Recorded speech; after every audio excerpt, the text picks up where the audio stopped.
Yes, all right. Oli ku Yugi Update Civic Sinziro bango otuwuliriza. Abayekera ba M23 neera bakoze ekive gwe mukwano gwange ali eyo ampuliriza. N'olwaleero bakoze ekive oluvannyuma lw'okuviolatinga ceasefire agreement.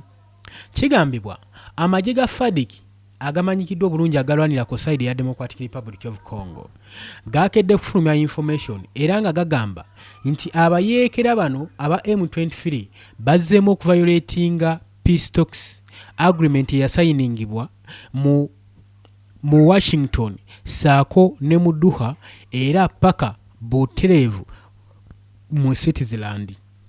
Okusinziira ku memorandum of understanding ze baakola amagye g'eggwanga erya FARDC agalwanira ku side ya Democratic Republic of Congo gagamba era nga galumiriza abayekera ba M23 nti bazzeemu okuviolatinga peace accords ezaakolebwa ez'okuzza emirembe mu Democratic Republic of Congo era nga bagenze maaso n'okuba nga bakozesa drones nga basitwikinga era ne bakapucaringa bu territories busatu mu Southern Kivu. Oli ku Yugi Update Civic Sinziro bango otuwuliriza gwatana twengako nkutegeeza nti kirira wansi waliwo ekigambo subscribe kikooneko obeere nga otweyungako.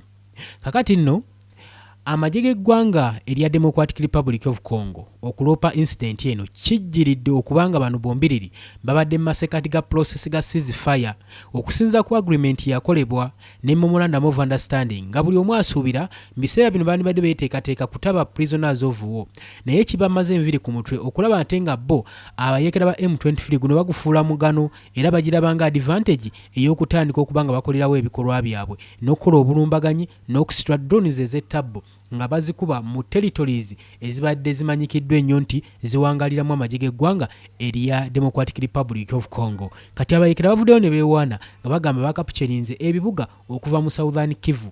Bulokalities bonna bonna obwalo obuliraanyeewo bagenze maaso n'okubanga babweddiza nga baagala okwolesa eryanyi.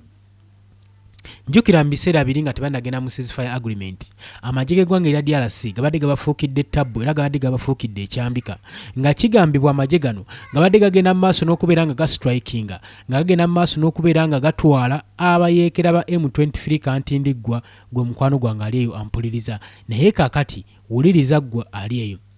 Kigambibwa nti abayeekera bakoze ekivve wakati nga DRC government ya Kinshasa egenda maaso n'okubanga etegeka ngeri mu process za ceasefire kyokka ate bo abayeekera si bibaliko.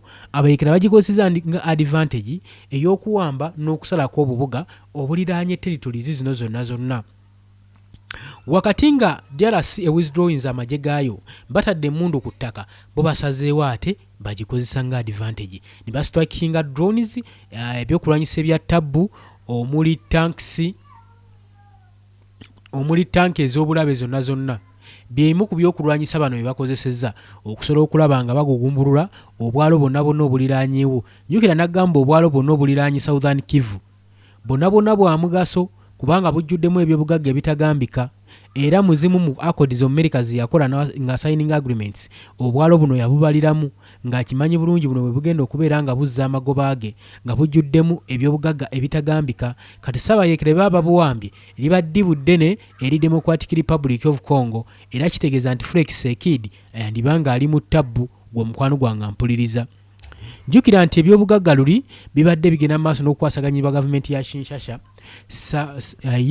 saako n'ab'omukago naye abayeekera bagamba bo balaba nga tebaganyulwa mu byabugagga by'ensi yaabwe era beeyita bannansi abanyamulenge abawangalira mu Southern Kivu eyo mu Great Lakes bagamba nti balaba nga tebagenda mu maaso nakwenyumiriza mu byabugagga byabwe ng'ebyobugagga byenyumirizibwamu famire yokka first family eya Felix Tshisekedi era nga bagamba bo tebaali tebasobola kutunuulira byabugagga bya nsi yaabwe nga bigenda mu maaso n'okuwambibwa famire emuweeti era kye baba basituka ne bajjayo emmundu basobole okuba nga beetaakiriza ate nga bagamba nti akageri kekiri nti nno waliwo okutyoboola eddembe ly'obuntu nga bannansi b'eggwanga erya DRC balumbaganibwa amagye okuva ku side ya gavumenti ne battibwa kyokka nga mwe bagasse obuli bw'enguzi mwe bagasse okusosola so kati bano bagamba bo bali balwanira for their justice basobole okubeera nga bafiirwako nga bannansi n'okulwanirira abantu baabwe era bagamba kino tebagenda kisigiza bakyali ku mulamwa ogw'okuba nga balwanirira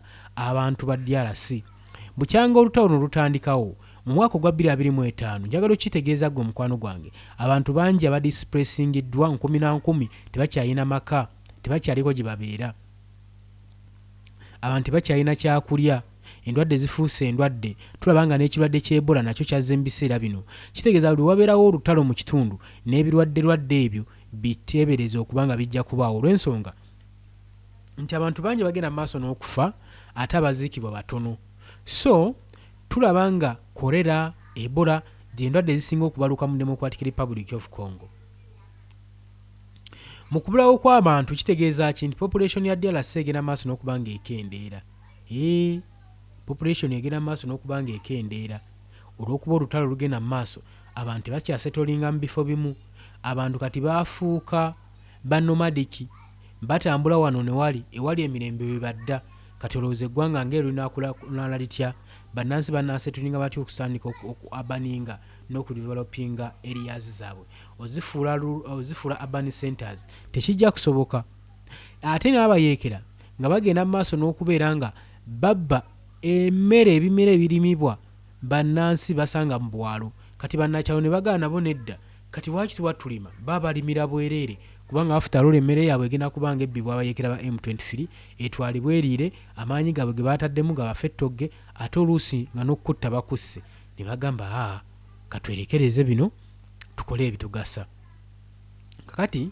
juzi gye buyise emabega tubadde tulaba information eraga nga abayeekera ba M23 bazingiddwako basaliddwako bubi nnyo naye kikwewuunyisa okuba nga mu kaseera kano tulaba nga bebagenze maaso n'okusalako bulacalities obwalo obuliraanyaawo mu Southern Kivu okusobola okulaba nga babuwamba obwalo bubadde busatu olowooza nsonga ki njagala owulirize eyo tugenda okuba nga twolekera wuliriza gwe mukwano gwange nagambidde oli ku Yogi Update TV ko sinziro bango otuwuliriza gwena atanatwegattako kirira wansi ekigambo subscribe weekiri kikoneko obeere nga otweyungako ddala butereevu kakati abayeekera bano balabye nga gavumenti ya Kinshasa eri mu process za ceasefire ate nga gye buvuddeko tulaba nga abayeekera ne badde bagenda maaso n'okufundizibwa nga bagobebwa mu territories obumu bwe bawambye kakati babadde bakendedde nga babasseemu omuntu era ng'ennamba tekyawera kati kye bakoze kwe kwebakiriza amagye g'eggwanga erya DRC ne bagenda maaso ne babakuba ekimmooni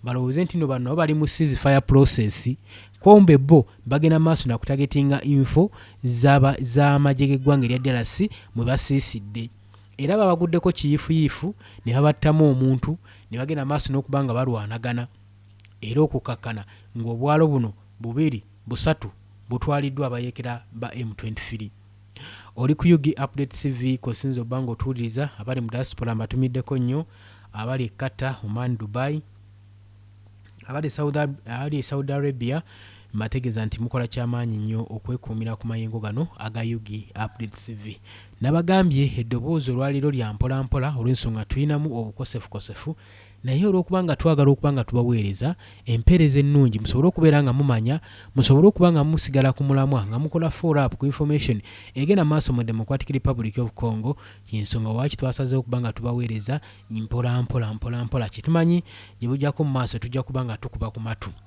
yes kyenva ntwala omwaganya nembatumirako mmwe abagenda mu maaso n'okuba nga mugumira embeera yaffe gye tuba tuyitamu era tugenda mu maaso n'okubeera nga tubeebaza byansusso mwebale si kyangu kubeera nga oli ku mukutu ng'eno owuliza eno okakalabya emirimu gyo nsaba Mukama Katonda agende maaso n'okuba nga abagabirira kakati Armed Group Forces mu Democratic Republic of Congo FARDC bagenda maaso n'okulumiriza abayeekera ba M23 movement okubeera nga bagenze maaso ne bakalinga out armed drone attacks eri ba civilians ku byalo jikira buno nkugambye basazeko bu localities obwalo obuli mu Southern Kivu kakati basudde drones emmundu ne bagenda ne basalako ba civilians bo amagye g'eggwanga erya DRC olw'okubeera nga bagasibako amatu g'embuzo baliisengo bagamba ffe twabaddeyo wabula bano bakudde bukwasi drones n'amagye n'ebyokulwanyisa eby'ettabbu ne bagenda maaso ne batta bannansi basivilian abawangalira mu bwalo obwo ne babatta mu North and Southern Kivu provinces. Nga tujja tugoberera abayeekera bano ebitundu bye bazze bawamba ebijja eri mu Eastern Democratic Republic of Congo. Kigambibwa obulumbaganyi buno bwazze oluvannyuma lw'abalwanyi okukapukyalinga obwalo omuli Kankenge, Muko, Sakone, Nyaruhinga ebiri mu Highlands of Fizi Territories mu Southern Kivu Province. Ku lunaku olwa Sande ku makya tujjukire bulungi nnyo nga tetunnatuuka ku lunaku olwa Sande, wabula njagala osooka okujjukizaako. Tujjukira obulwaniraganyi buno ng'emmundu egenda maaso n'okutokosebwa mu Highlands zino. Highlands zino zijjuddemu Abanyamulenge, zirimu Abahutu, zirimu Abatuusi, zirimu Burundian Army, zirimu FARDC, zirimu Abawazalendo. Bano bonna buguruupu obulwanira, abamu balwanira ku side erya DRC, abamu beprotectinga nga bo nga bye bagamba, kubanga Highlands zino zisemberedde bboda ya Burundi ne Rwanda. Ekyo kye njagala otegeere. Wabula nga buli muntu agamba ye ateekayo defensive measures ze. Wabula zino zonna groups ze nkusomedde, mulimu groups nga 3 ezikwatagana: amagye ga FARDC, Wazalendo n'abamu ku magye agalala coalition ezirwanira ku DRC ng'Abahutu. Ng'Abahutu kati balwanira akazinga kano, buli muntu ayagala abeere ng'atwala akafo. Nagamba akafo kano kakola aerial view nti oyo yenna abeera akawambye abeera ali mu position ezirengera balabe be, ate era n'obafuggaza aba asobola bulungi nnyo. So buli muntu aba ayagala akaterritorize akeddize, era gye buvuddeko emabega mwezi nga gumu emabega waabalukawo olutalo Sinziggu, olutalo Njasabiggu, wakati w'obubinja buno bwonna nga bugenda maaso n'okulwanira akatundu ako. Tetumanyi ani yakatwala ani yakasigalamu, naye nga babayekera bagamba bo bawangalira mu kitundu ekyo. Tetumanyi kiri mu kitundu ekyo ddala, jastika aerial view nti omuntu aba asobola okulengera bulungi balabe be, oba waliwo ensonga eyeekwesa emabega waakyo. Bya bugagga ki ebiri mu katundu ako? Ekyo nakyo twagala okukimanya. Twandibadde twagala okukimanya. Wabula oli ku UG Update TV osinzira obbanga otuwuliriza, ng'otannatweyungako kirira wansi ekigambo subscribe weekiri kikooneko obeere ng'otwegattako. Kakati nkugambye obwalo obusaliddwako, njagala owulirize gwe mukwano gwange ali eyo. Kakati bu territories buno obuli mu Highlands, mu Fizi Territories mu Southern Kivu Provinces, ku lunaku olwa Sande ku makya nga tugenda maaso n'okufollowinga olulwanagana okugenda maaso wakati w'abayeekera ba M23, okubanga baliriizinze video ne photographs nga ziraga abalwanyi baabwe nga bagenda maaso n'okukapukyalinga areas zino, nga bagenda maaso n'okutokosa emmundu, bagenda maaso n'okubanga bakuba emmundu buteddiza mu katundu ako akamanyikiddwa nga Fiji Island. Kye kino nno ekyabaddeyo, gw'ate abaddeyo. Au total, kakati embeera weetwe yabadde gwe mukwano gwange ali eyo ampuliriza. Akatundu kano nkugambye ensonga lwaki kalwanibwa si gwe gusoose era tekaggwamu ntalo. Bu Armed Group buli awo, buli muntu akutte emigemera wala agezaako kulwanirira kano katundu. Gulowooza ki kye bakaagaza? Oli ku UG Update TV osinzira obbanga otuwuliriza gwe mukwano gwange ali eyo, wabula gwe atannatweyungako nkutegeeza nti ekigambo subscribe weekiri nnyo, kikooneko obeere nga otweyungako. Kakati nno nga we tukyagenda mu maaso, njagala nkutwalaganye.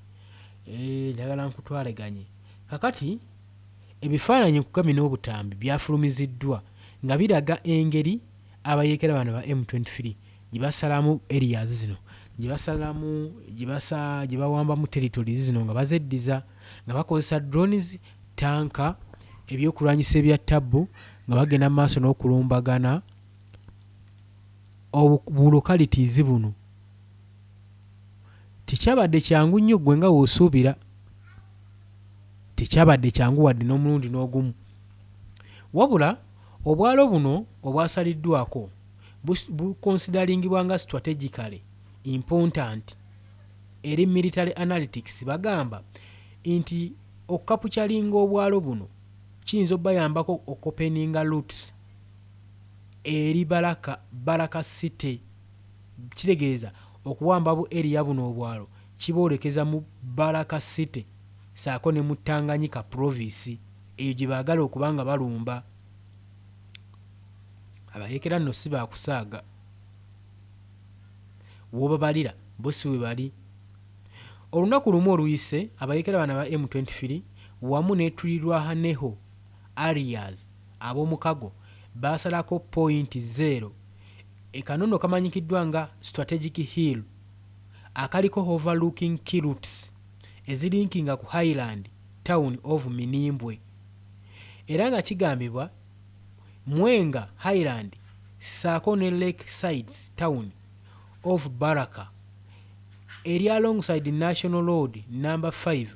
Mu statement eyagenze maaso n'okuyisibwa ku lunaku olw'Essande, amagye g'eggwanga erya FADC, amagye ga FADC agalwanira ku saidi ya DRC, spokesperson Lieutenant Colonel Mark Hazuki Magoba yagamba nti masekati ga January ng'ennaku z'omwezi 4 ne 5 abayeekera aba M23 abagenda mu maaso n'okulwanyisa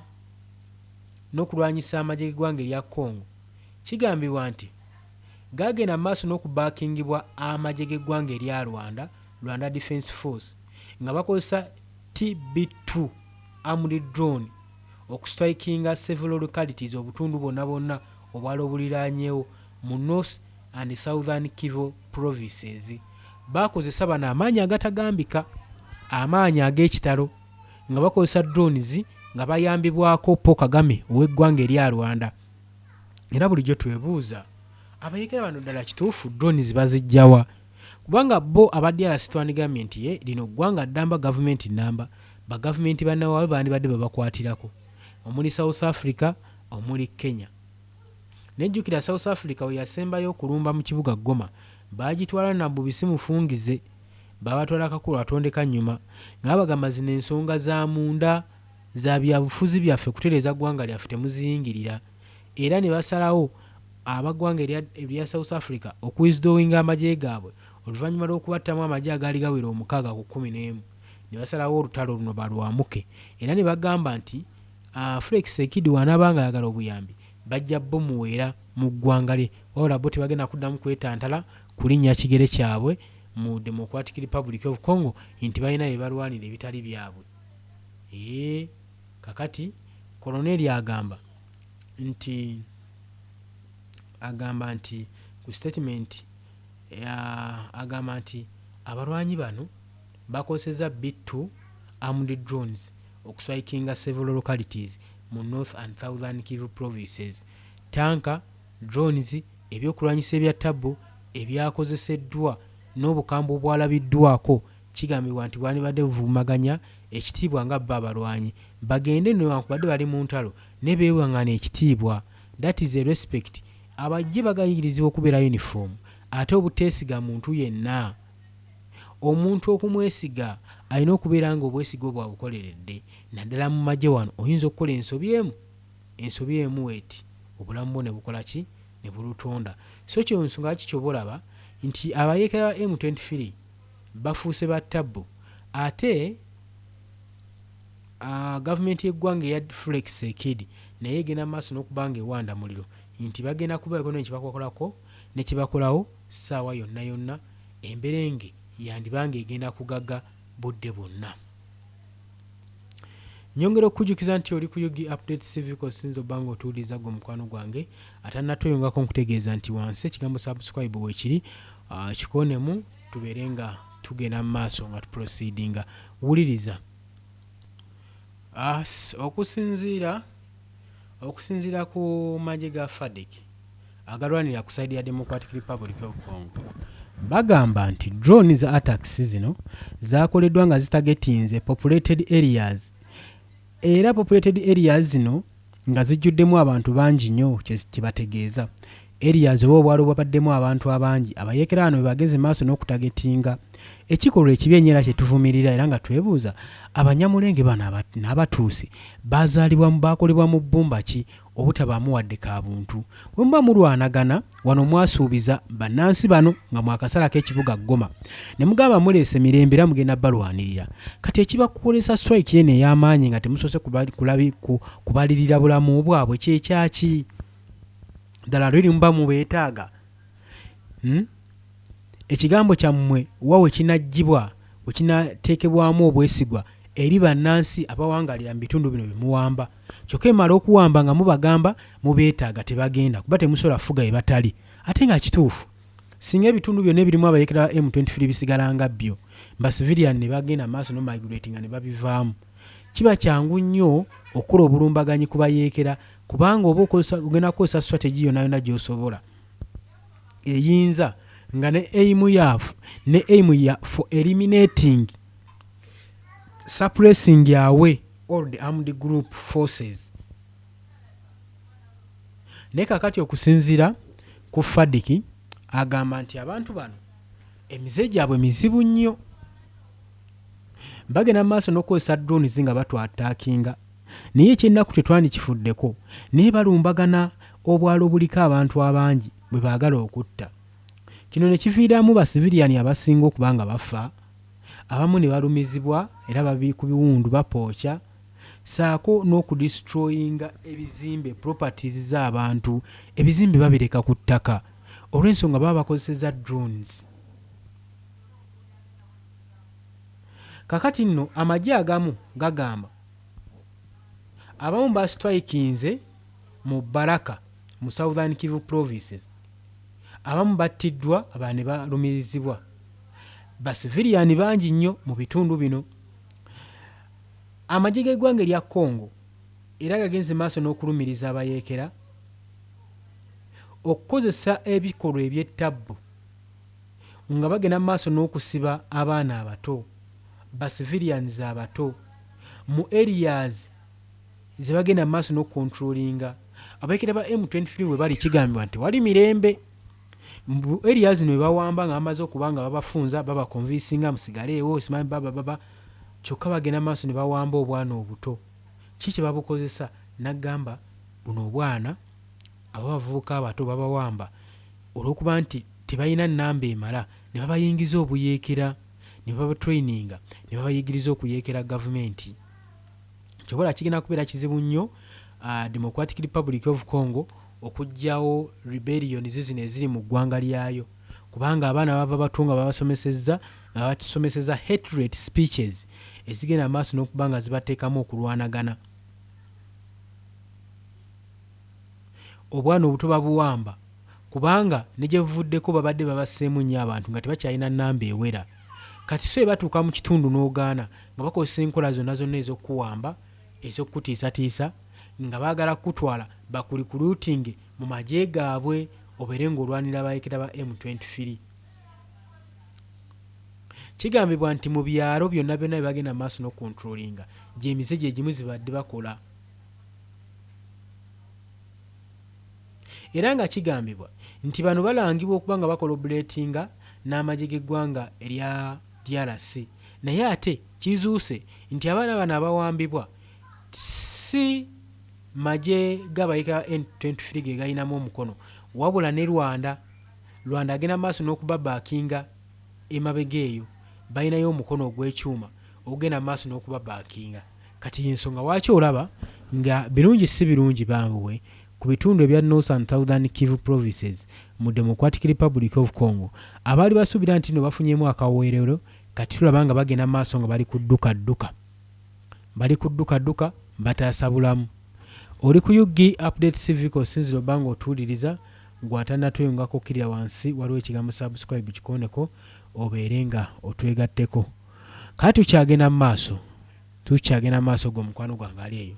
Kakati nno Fadiki bagamba nti ba civilians tebalina kubeera nga batagetingibwa, wabula njagala ojjukire kyenkugambye gwe mukwano gwange atugoberera ku UG Update TV nti bino byonna ebikolwa bigenda maaso n'okukolwa, naye drones zino bayambibwako eggwanga erya Rwanda, bayambibwako Paul Kagame newankubadde abasajja bamukubye sanctions Paul Kagame yandibanga tapowa kubeera agenda maaso n'okuba nga akyabalagako nti asobola era alina kyayinza okukola ki okuteekawo.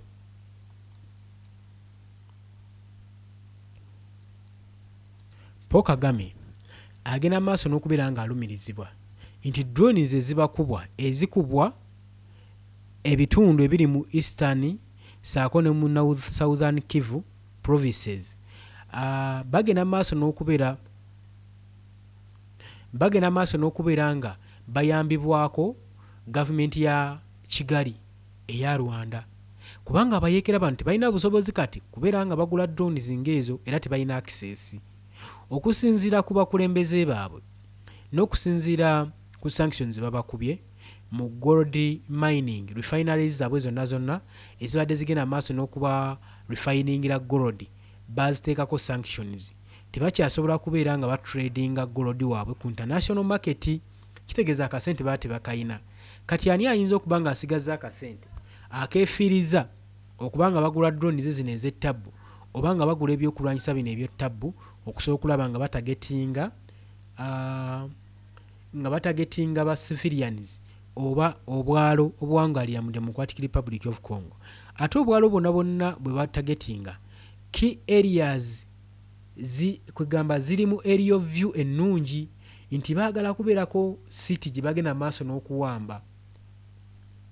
Ekyo nagambye dda batagetinze ekyalo kya Baraka City, batagetinze Baraka City baagala babeere nga bagiri ku mwanjo ejja bayambako okuyogayoga paka bwe banaatuuka babeere nga bawamba Kinshasa. So tageti zaabwe weezito we ziri abayeekera bano aba M23. Era Kagame gye buvuddeko yasayininga endagaano ne Donald Trump saako n'omukulembeze w'eggwanga erya DRC. Naye ng'ekyabakozesa kino, Trump ekyamukozesa kino ye yali akimanyi bulungi nti nno eiza abayeekera bano bayinza obba bayambibwako Paul Kagame ne Yoweri Kaguta Museveni. Naye nga Yoweri Kaguta Museveni tebamututte nga kikulu era tebamutaddeeko maaso olw'ensonga bakyalina bye bamwetaaza mu bitundu ebyo ebirimu obuyeekera ebingi ebirimu bu Islamic States. Amagye ge gagenda maaso n'okuba nga gayambako ku bitundu ng'ebyo projects ez'enjawulo mu Somalia luddawa. Kakati ne batunuulira Paul Kagame naga singa basanctioninga Paul Kagame nono bajja kuba bamumaze amaanyi era bwekityo bwe kyali. Naye yamuyita batuule wamu ku mmeeza bateese era nga okuteeseganya kuno endagaano yasayiningibwa yaliko n'omusimbi okusobola abayeekera bano okuwithdrawinga troops zaabwe ozijja mu Democratic Republic of Congo bazoolekezeeko mu bitundu ebirala ebya Rwanda era bakkiriziganya. Wabula leeta tetwamanya kyabaawo kubanga Paul Kagame twalaba nga oluvannyuma yeefuula ne yeekyusiza mu kiti ng'embazzi n'agamba nze endagaano zammwe sizimanyiiko ze nasayininga era n'agenda mu maaso n'okubeera ng'awa abayeekera strategic move troops equipments ez'enjawulo zibayambeko okuba nga basobola okwejjiza territories ezo ze baayagala okutuukiriza. Yayagala batuukirize missoni yaabwe era amagye ga FARDC gatugamba ba civilians tebalina kubeera nga batagetingibwa mu nsonga ng'eno era tebalina kutwalibwa nga subject eri bintu bye tugenda mu maaso n'okuba nga tukola nga tulifaalinga commitments zaffe okudefininga sovereignty saako ne territorial integrity and security y'aba civilians oba ba citizen. Tetulina batagetinga. Olutalo twalayira luli wakati w'abayeekera ba M23 saako n'amagye g'eggwanga erya DRC. Lwaki ate mugenda maaso n'okutagetinga ba civilians? Kitegeeza mu nsonga eno UN egenda kubanga ebiyingiramu. Abayeekera ba M23 tebannaba kubeera nga barespondinga ku byogerebwa oba baboogerera mafuukuule oba basibako matugambuzi kubaliisango tebannaba kubanga bavaayo. Ekyo kyenjagala omanye. Wabula ku bino ebipabulikingiddwa tusuubira nti omwogezi w'abayeekera ba M23 spokesperson yandibadde yavuddeyo dda nga yagenze maaso n'okuwolereza coalition eno eya M23 ku ebyo ebyagenze maaso n'okutuuka mu tawuni ezo okubanga abantu bangi abattiddwa oluvannyuma lw'okulumbaganibwa n'obulumbaganyi bwa drone. Kyokka gavumenti ya DRC egenze maaso n'okuba nga yo tekijjaako mukono erumiriza egamba Rwanda Paul Paul Kagame buli kimu yakirimu teri mulala era ebyokulwanyisa byonna ebiyingira DRC Paul Kagame yakirimu. Bagamba nti Paul Kagame yagenda mu maaso n'okuyiwa amajege mu Democratic Republic of Congo. Kyokka ye Kagame ye buli lukya agenda mu maaso n'okubeera nga abyegaana. Agamba mmwe mumanyi. Agamba era abayeekera bano aba M23 tukimanyi bulungi nnyo gye baasibuka ne gye baava. Kakati abayeekera ba M23 bagamba nti abayeekera ba M23 baali bakampeininga nga banoonya balwanyisa buli bwanguzi, obusosoze saako n'okutwalibwa nga batali bannansi mu Democratic Republic of Congo communities. Era okuvuula abayeekera bano ne basalawo okusalako Eastern Democratic Republic of Congo mu mwaka ogwa 2025 era ne bakapucharinga ne basalako strategic towns emwali Goma, Bukavu, Buvuma, ezo key areas ne bazisalako. Wabula regional conflicts zino nga zigenda mu maaso nga zeeyongedde, ekitongole kya United Nations kyavaayo ne kigenda mu maaso nga kikola ripooti nga bakola mu kunoonyereza. Bye bakola mu kunoonyereza nga Paul Kagame akazito kamususseeko nga bamulumiriza okuba yagenda mu maaso n'okudifendinga n'okubaakinga abayeekera bano. Wabula Paul Kagame akazito ekamusukkako ng'alaba ekonomi ye egendekirira, yavaayo n'abyatula n'agaba bannange temunsibaako matugambuzi kundiisango, ffenna tumanya abayeekera ba M23 gye batandikira mu ggwanga erya Uganda era ng'agenda mu maaso n'okuba nga abyogera. Tujjukira bulungi nnyo akatambi kankabaweeko n'oluvannyuma tweyongereyo. 23, I have said it before, came from Uganda. They did not come from here. Kati akatambi ako mukeewuliriddeko oyo abadde Paul Kagame Lutagambwa ng'agenda maaso n'okubeera nga abyejjamu ng'agamba bannange bwe bituuse ekintu nange kinsobedde sigenda kubanga nfiira nze kammiguwa. Mukimanyi abayeekera bano batandikira mu ggwanga lya Uganda. Nikyewuunyisa munenya Uganda yokka, gavumenti ya Uganda temugenda maaso n'okuginenyaako era nga yeebuuza lwaki era lwaki ye. Oli ku Yugi Update Civic osinzira obanga otuuliriza. Kakati newankubadde Paul Kagame yeegaanye enfunda nno eziwerako, ab'amawanga ag'ebunayira bagenda maaso n'okufandinga amawanga gaffe omuli Switzerland, omuli US, omuli UK, omuli Netherland, omuli Germany, South Africa. Bavuddeyo nga bagenda maaso n'okubeera nga tebava ku mission ey'okusanctioninga eggwanga erya Rwanda era envumbu bazimukubye. Era nekituuka n'okulowooleza Paul Kagame nti abantu bano tebakyamwinamu interest. Kuba singa baddemu nga bakyamwinamu interest, ezimu measures bandibadde tebaziteekawo, bandibadde at least bafunamu ak'obuntu akamutyamu, naye tebakyamutya, ekikulaga nti baagala wunzika gavumenti ye. Ate buli woolaba abasajja abazungu abo nga tebakyakuwa buyambi, kuba kimanyi obuyambi buno bw'okozesa okuyimirizaawo projekiti ezikuyimirizaawo mu bukulembeze obwo. Kati bwe bakuggyako amaanyi ago, kitegeeza gwe baba baagala ku overslowinga baleezinga omuntu omupya gwe bagenda oteekamu ssente asobola okutuula ku bukulembeze obwo. Baba balina omuntu omulala gwe bakoze eki gwe batagetinze nga baagala okuba nga bayimusa obukulembeze buto. Baba bamaze dda okuggyako engalo bakuggyeko enta. Oli ku Yugi Update Civic osinza obanga otuuliriza kwatanatuyungako okutegeeza kirira wansi waliwo ekigambo subscribe kikooneko obeere ng'otweyungako. Tujjukire bulungi nnyo Paul Kagame ng'agenda mu maaso ng'alaaja nanga agamba nti abantu bano kyalabye okusinziira ku measures ku sanctions bagenda maaso n'omukuba n'eggwanga lye n'amajeege. Jjukira amajeege gaagobebwa mu UN mission zonna zonna n'operation zonna zonna ezigambibwa nti America azeenyigiramu nga baakugira basanctioninga military commanders abaakubibwa envumbo ne batuuka n'okufirizinga assets zaabwe, si mu ggwanga erya US lyokka wabula n'amawanga agalina enkolagana n'eggwanga erya America yonna babakuba sanctions bakkirizibwa ku accessingirayo tebakkirizibwa kuyingirayo wadde n'okwakisesinga kyetwandiise assets zaabwe zonna zafiriizingibwa nga babalanga okuba nga bano ba military commanders bali bagenda mu maaso n'okubeera nga batraininga abayeekera ba M23 abatigomye eggwanga erya Democratic Republic of Congo. Era tebaakoma okwo, jjojjuuzi wano ne bakola ekyewuunyisa abasajja Abamerika we baasalako ssente zaali bagenda maaso n'okugabirira funds ze twandiise funds eggwanga erya Rwanda. Buli mwaka eggwanga lino baali baliwa funds ezisoba mu miliyoni 2.6.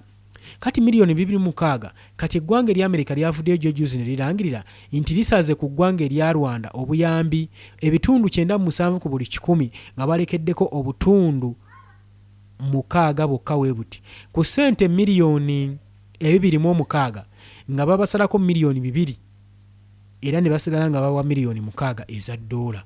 Gulowooza ekyo kirekawa ekonomi y'eggwanga erya Rwanda. Era Rwanda Paul Kagame bino yabiraba Lutagwambwa n'agamba nti nno bano abasajja tebanjagalangako era baagala kubeera nga banfunza era they don't have any interest in me. Interest kirabika baakyusa obwanga kati balaba nga interest yonna gye balina ya Felix Sekidi era obwesigwa bwabwe n'obumayirivu bwabwe bagenda buteeka mu Felix Sekidi. Kati ng'agamba ye talina kyakkola, alina kunyweza security measures ze.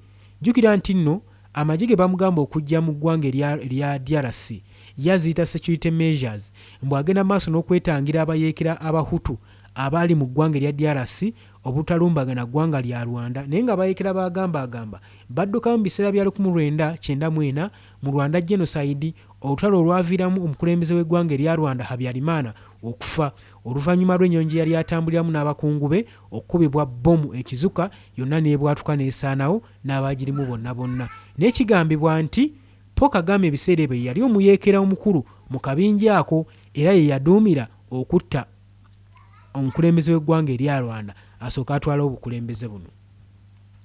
Oli ku Yugi Update Civic osinza obanga otuuliza. Njagala nkwe ku Paul Kagame ng'agenda mu maaso n'okuba ng'alaga enyiike ye eno nnaku ng'agamba nti mbabuulire kino kyendiko sikirojja. Abasajja tebanjagalangako era tebanneetaaga, tebakyalina interest gye ndi. Paul Kagame bino yali abigamba munnamawulire yali agenda maaso n'omukolako interview ng'agamba after all takyalina kyakkola ebanga tebamwagala aizuru kagende n'ekiriwo. Nga sinna kutwala mu katambi njagala nkutegeeze nti gwe atannatweyungako wansi ekigambo subscribe weekiri kikoneko obeere ng'otweyungako. Abali mu diaspora mbategeeza okusharinga mulayikinge nagamba yeri kalyoke tafaali lyosobola oteeka ku channel yaffe eno ne tusobola otambuza eddoboozi lyaffe lino ne lituuka wala information yaffe nammwe abajja mu comment section mbeebaza nnyo mwebale kwekuumira ku Yugi Update TV. Njagala twetegereza akatambi kano aka Paul Kagame Lutagwambwa tulabe ate ki yali agenda mu maaso n'okubeera nga anakuwalirako. Wuliriza. They have applied if it is based on interest and they don't have interest in me. How am I going to stop that? They have interest somewhere else. So there's no way I can say, okay, please forgive me, don't apply sanctions. I don't know what I can do because I don't understand the basis of their sanctions. Your government, Mr. President, has raised the possibility of withdrawing troops from Mozambique if European aid to this mission is suspended. What is the European Union's response, and are you ready to carry out this threat? It's not a threat. Yes, tukyagenda mu maaso nga bulijjo akatambi okerabiddeko. Njagala tube nga tuyitako mu comment section yaffe abantu nga basatu n'oluvannyuma tubeere nga tuggala olunaku olwaleero. Munansonyiwa obutababuuzaako mwasuze muti eyo kansubire nti nno obwabakeeredde bulungi nnyo era ebintu bibatambulira ddala bulungi nnyo wabula nga ngenda mu maaso n'okuba nga mpitayita mu comment section. Njagala ntumireko abantu nga 2-3 abagenda mu maaso n'okubeera nga bateekayo comments zaabwe. Tulinamu tumusiime Moses okola kyamaanyi nnyo okubeera ku Yugi Update TV. Dan Magic Dan Magic webale kubeerako Dan Magic wayo Dan Magic gwe tumanyi tetukitegeera naffe. Bonti wepiyo webale kubeera ku Yugi Update TV mwebale kuteesa. Niyo omulala wano tumusiime ozeemu n'oteesa Sande Jacobo webale kuteesa ogambye tukulaba webale naffe tubawulira. Wafula Beni webale kubeerako ku Yugi Update TV naawe oteesezza nfuneyo abalala nga 3 abatwala omuwendo okubanga mwemwe. Nakato Magi webale kubeerako.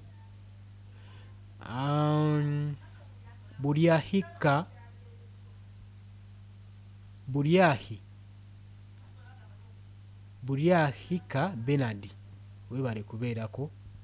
Maria Nakabuye naye webale kubeera ku Yugi Update TV. Munzikiriza olunaku olwaliro bannange nkome wano mwebale kwekumira ku Yugi Update TV. Mbagala nnyo mulayikinge musharinge musubscribinge mbagala nnyo mweraba.